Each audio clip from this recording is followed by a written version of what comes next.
Sa may kasalanan. Hindi ko nga mapuwersa kasi pangyarihan siya rito. Kailangan ko pa naman makabalik ng isla. Yun nga rin sasabihin ko sa'yo. Gusto ko nang umalis dito para balikan yung asawa ko sa isla. Sasamahan ko na kayo. Hindi naman makakalis dito yung mga nanakaw na yun. Magpaalam tayo sa kanila. Sige.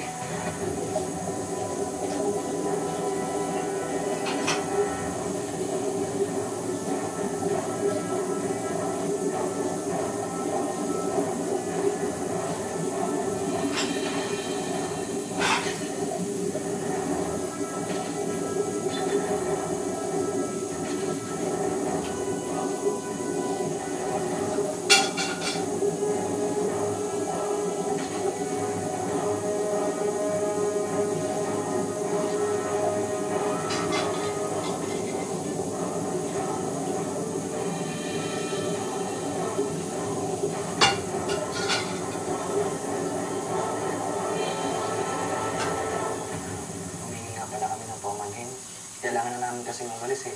Maraming salamat sa inyo dito. Ayaw na naman kasi namin makadagdag sa pasanin niya eh. Oh, wala naman talagang problema eh. Pero kung maalis na talaga kayo, hindi na namin kayo mapipigilan. Sayang, hindi na sa namin lubos na makikilala si Sheldon.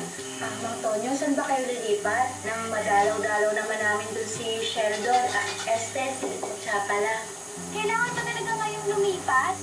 Hindi pa pwedeng bukas na lang? Masakit pa kasi yung lalamunan ko eh. Ano niyang Brigitte? Dapat siguro sumama ka sa amin sa ospital para natin ng doktor. Para gumagal ang buhay mo. Hala, mami patuloy na yan.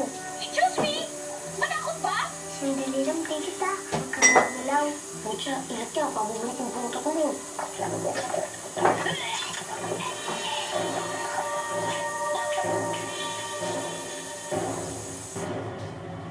Kuya, hindi hinahanap ni Principal Bino parang perlas?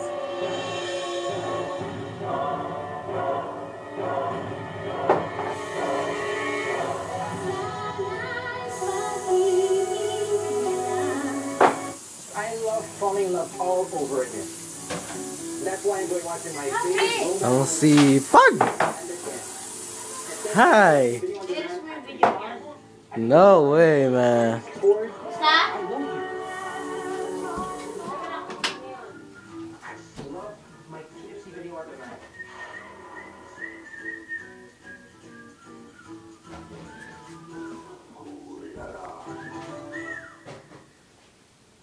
Ito na ang latest happening sa Gone Billboard! PMHF Batch 91, 20th Year Grand Reunion. Na na na na na na na na na na na na. Nito na na na na na na na. Well, out your next Dun, event. dun, dun, dun, dun, dun, dun, dun, dun. Dun, dun. My favorite cereal. Ha ha ha ha ha ha. Siguro magpaalam kayo kay Ate Ella. Baka kasi magtampo yun pag hindi kayo nagsabi. Baka naman pwedeng pasabi na lang. Baka mamaya magkita pa kami ni Delilah. Ikaw ano pang magawa ko sa kanya. Pasabi na lang kamo. Salamat. Pero kailangan niyo pong daanan. Mahal na mahal niya yung mga bata. O sige, atas na kami. Thank you. Butya! Tara na.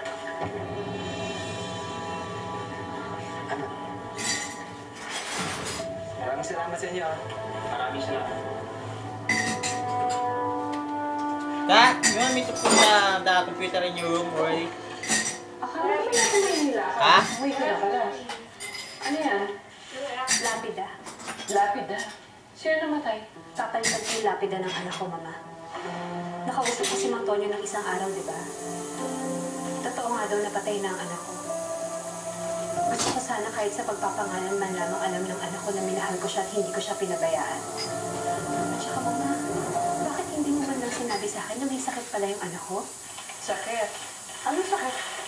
Yung paa niya. Sabi ni Mang Tonyo magkadikit daw ang paa ng anak ko. Kung ano-ano ang sinasabi sa inyo ng Tonyong yan.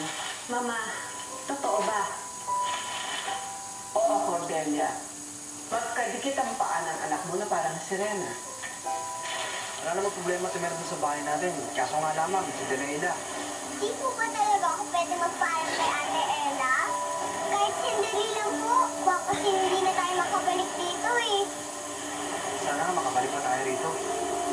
Mama, bakit hindi mo sinabi sa akin ang detaling yan? Bakit hindi Oo mo nga, sinabi Mama. sa bata?